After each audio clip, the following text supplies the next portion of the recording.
Yeah.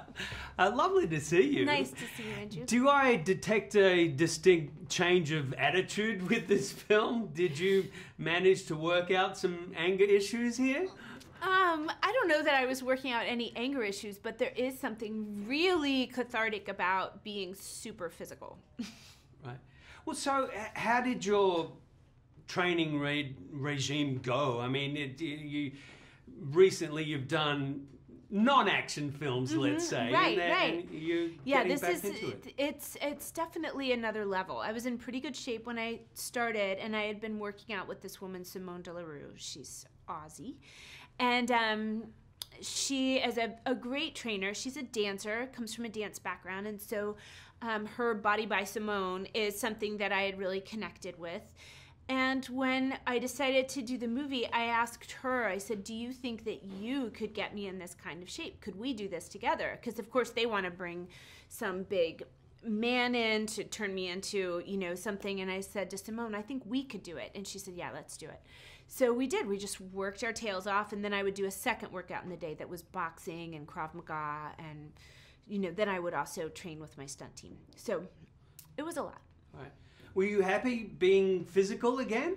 Yeah, I'm always pretty physical, but I was happy just giving in to devoting myself to it. I mean, and after the kids were in bed at night, I would have somebody come over and stretch me, or I would take an ice bath, or I would do, because it's hard on your body to train like this kind of out of the blue.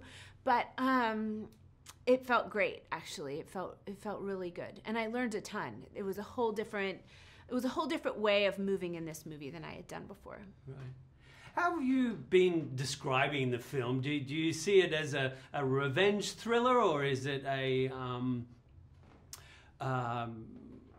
what was the other term I was going to use? I would say it's like a fantasy of a mom vigilante. It's a mom whose family has been scorned, the system has let her down, and she is out for justice. And it's a hard R. It's not something that is for families to see. I wouldn't show my kids, which I think I have to tell people, because they're used to being able to take their kids to my movies. I always have to say, hang on a second, this is for the grown-ups.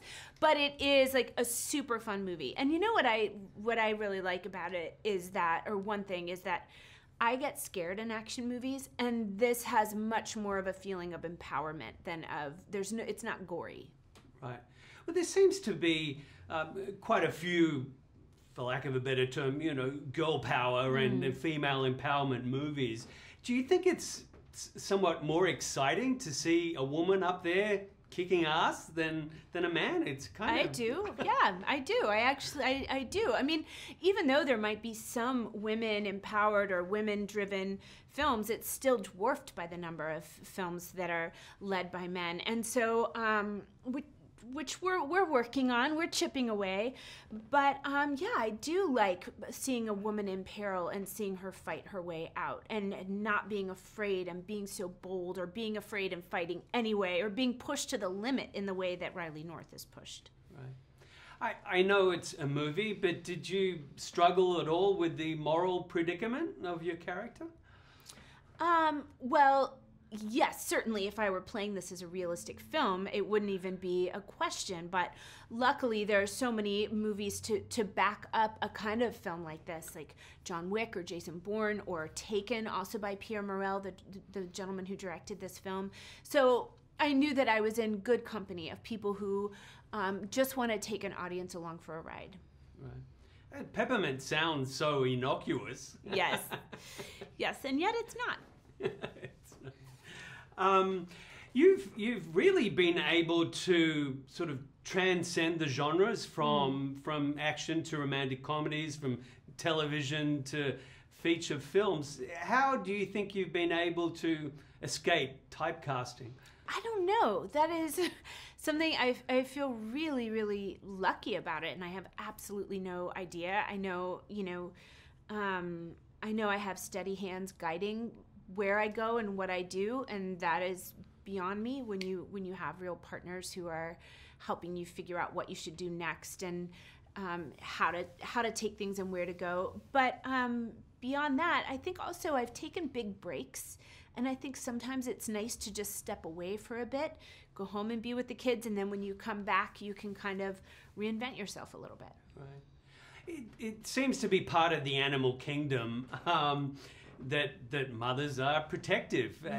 As a mother, how much did you relate to that aspect? Absolutely. I think that's the most important aspect of Riley North's character, that and I spoke to Pierre about it when we first met. I said, of all these, all this time, I haven't done action since I became a mother, and it's kind of a waste because there is nothing that pushes you more than being a mom. There's nothing that brings up rage more than being a mom, or that stretches you emotionally more than being a mom. And that's why I love playing mothers, but I had never harnessed all of that energy into an action film before this one, so it makes perfect sense to me. Was it a release for you? I mean, yeah, I think it would be for anyone. Right. Working with Pierre, who's, as you said, has done Taken, what was it like, sort of headlining, being, you're the poster. Oh, actually, I wanted to ask, on Skid Row, Riley's considered a guardian angel. Yeah. There are even wings down there to prove it. So she becomes a bit of a savior, even with the downtrodden. Mm-hmm. Yes. Riley thinks that she's turned off her heart. She sees herself as somebody who is completely shut off and cold and focused only on what she needs to do, which is to avenge a loss in her life. But in reality, she can't turn off her heart. She's a mom through and through, and she can't help but take care of the people around her, including kids that she comes across. So yes, her neighborhood sees her as their angel. They see her as someone who has come in and saved the day. With a truckload full of powerful weapons. Yes, exactly. Exactly.